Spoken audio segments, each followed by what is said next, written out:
Hi, thank you so much for joining us.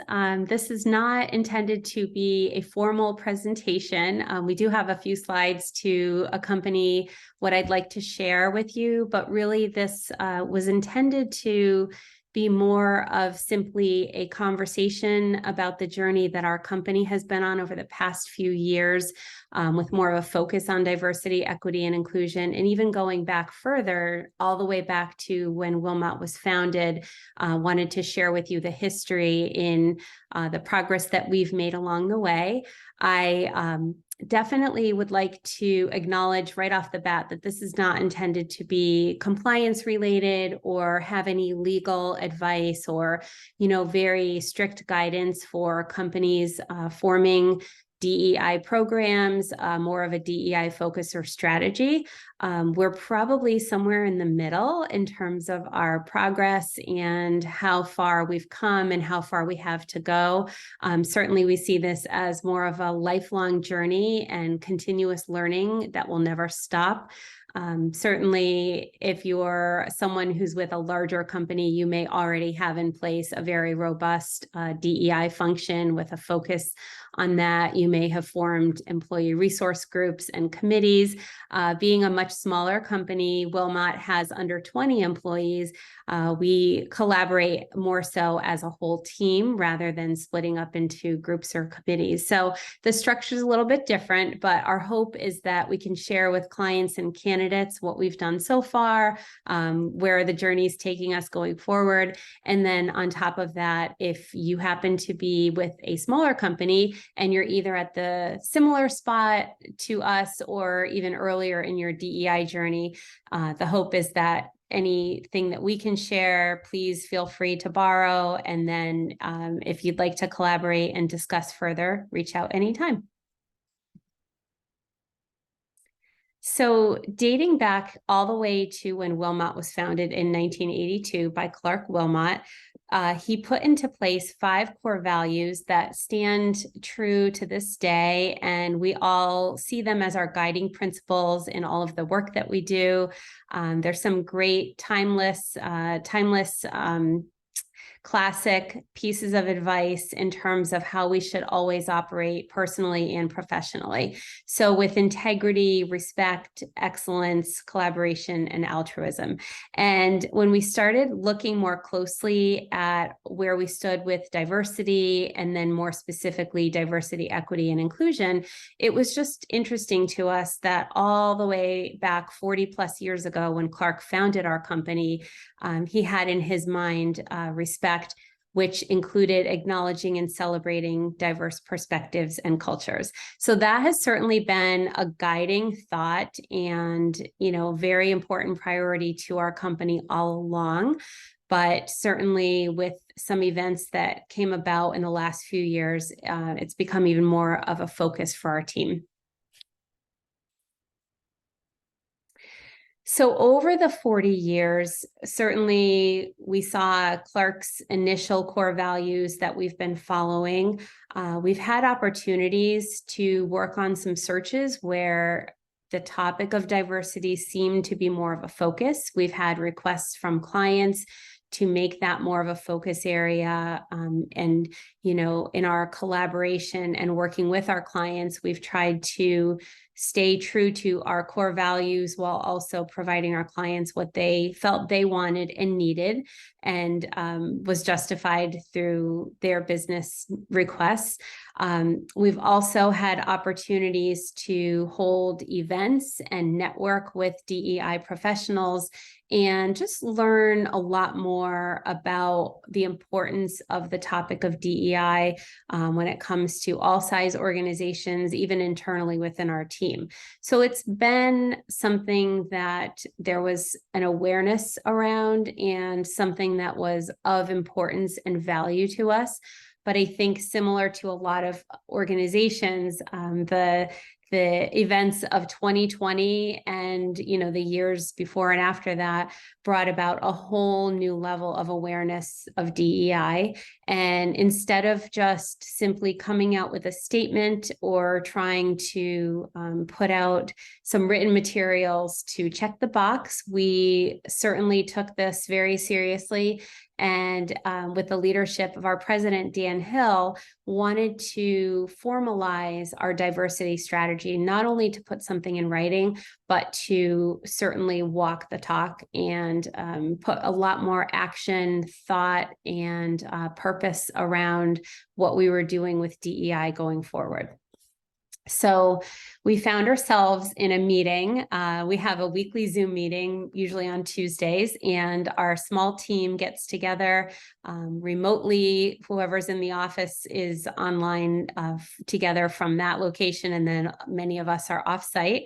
But we wanted to look closely at, where do we start? What do we do first? What do we focus on? And to be completely transparent, we did not have anyone on our team who would be considered a DEI expert. So Dan had asked myself to take the lead on starting to pull together some research and putting together some questions and answers that we might be able to use as a springboard for our journey on more of a focused, formalized strategy around DEI, not only internally for our small team, but how it pertains to the work that we do with our clients and candidates. So we asked a lot of questions, where do we start? Where can we find the best resources? How do we go about this?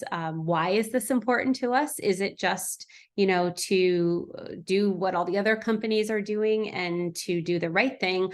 Or do we want to turn this into something that really kind of runs throughout everything we do? And I think across the board, every single team member felt very strongly that we had a passion for learning more about it, learning, what we didn't realize we were missing and what we didn't know, and just doing the absolute best we could to provide a diverse slate of candidates for our clients whenever possible, to treat our candidates with inclusion and equity, and the list goes on. So these are some of the other questions we asked. How much do we need to learn? When will we have it all figured out? And we quickly realized that that's a never-ending topic, that we will never really know everything there is to know. And therefore, it's something that has stayed at the forefront of many of our discussions, many of our meetings that we have each week. And we continue to share and learn more as we go.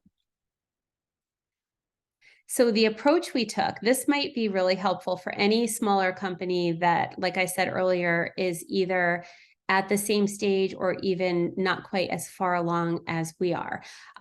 Some of these might seem basic to individuals from larger companies who already had accomplished some of this due to affirmative action requirements or EEO compliance. Being a smaller company, we weren't held to those same standards. So although we had the awareness, we didn't maybe have the compliance or legal pieces required of us that larger companies would have. So we started with some basics and made sure that before we created more of a complex strategy, we really understood what we were talking about in the first place. So we looked at the definition of diversity and the different categories that fall under diversity and underrepresented populations. We did look at the affirmative action details. We created a list of action items and goals, made some success measures, and brainstormed some key terms that not only would help us build more knowledge around DEI, but also we could double up and use that same list of key terms and phrases in our sourcing techniques and sourcing practices. We do have a dedicated sourcing team. I'm one of the members of that team. So we looked at, where we might change some of our processes. Myself and one or two of my colleagues are going through the AIRS ADP training for diversity recruiting. recruiting. I've already completed it, and we have 1 or 2 colleagues planning to take the course this year, and we'll continue to work through the team so that even if we have times when I or another team member might be considered the point person, we're still sharing that knowledge and having kind of that minimum baseline of learning and training across the entire team, and not just relying on one person as a DEI expert within the organization. So our hope is that eventually we all can walk the talk equally in terms of our knowledge base and what we're able to share with clients and candidates, and how we're able to apply what we've learned to ensure the best business practices possible. So again, I also mentioned that, every Tuesday when we have our team meeting, we have a lot of internal discussions and go over ways to convey our commitment to our clients. Is our website content up to date? Are we sharing what we learned in our meetings with our clients? Are we applying everything we've learned about inclusive language with candidate discussions? Are we giving candidates equal fair treatment? So we do a lot of review of that in our meetings. So once we kind of did some of that internal basic work, we looked at external resources like LinkedIn groups, diversity job boards, college university connections, all of which we had already been using to some extent, but I would say we really increased the level of usage amongst all of these clubs, groups, and organizations. And then we did a lot of networking with long-term and new candidates, clients, and DEI contacts, whether it was legal contacts that we had in our network. Certainly some DEI contacts from some of our client companies were very happy and willing to talk with us about our journey. We really wanted to bounce our ideas off of them, see what might be important to them in terms of how we could best support and help our client companies and our candidates in our process. A couple of resources that I discovered online that we thought would be great to share with anyone viewing this video are Wikipedia tends to be a really great resource for sourcing and finding lists that might apply to different diversity categories. Google obviously is used throughout the world and is another great resource. And then I also uncovered an excellent handshake article. I don't have the details with me, but if anyone, would like to just touch base with us afterwards, we can try to find a link to it. But it was probably one of the most helpful resources I found in terms of some surprise information about commonly used phrases that might be rooted in negative history, and everyone's going around using them, not realizing where they come from. Or, other interesting facts and information about DEI. So that was also eye-opening for us and a great resource. And then once we looked at the internal process, the external resources, we moved on to probably the more strategic components of DEI in terms of looking very closely at our commitment to diverse slates of candidates for our client companies and what that looks like, regardless of what type of request might come from a client company. What is our obligation, and how can we best provide what our clients are looking for, but also continue to be true to our values in terms of how we define diversity, and ensuring that regardless of what type of request might come our way, that we are always in the end providing a truly diverse slate of candidates. So we worked hard at what that looks like, what that means to us, and how we can fulfill that while still providing excellent customer service to our clients. And then on the flip side, with our discussions with our candidates, continuing to look at, should we have candidates self-identify and make that an option that candidates can choose to do or not do.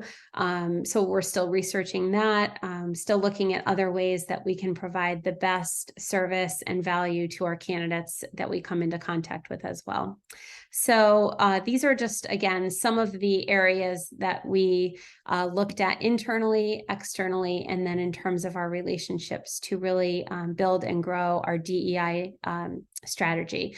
Our 40th anniversary celebration, which just happened in 2022, we had a single event with some of our long-running clients, and then we also had several other smaller events where we were able to embrace and celebrate the strides and the progress that we had made in our DEI journey also. So that was very exciting, and hopefully more to come in 2023. So as far as other things coming down the pike for 2023, in addition to events and possibly some internal looking at either projects or possibly splitting up into smaller committees and working on some other DEI initiatives, we're also hoping to look at what we can do in terms of increasing our knowledge in the organization, continuing to do that through our meetings. We're doing additional training, not only in the DEI training programs that we've uncovered, but also with social media and ways that we have a greater reach out to different diversity groups and diversity populations, underrepresented groups. So probably from our team, you can expect to see a little bit more in terms of that activity, reaching out to our candidates and clients. You'll see more in our newsletters. We're also planning in 2023 to look into what we might be able to do with our website and with our other business practices in terms of ADA compliance. I don't know if compliance is the right word, but ADA best practices. So we're looking into things like that as well, and hopefully more to come. So if you stay tuned, visit our site frequently, hopefully we'll be able to post updates as we continue on our DEI journey.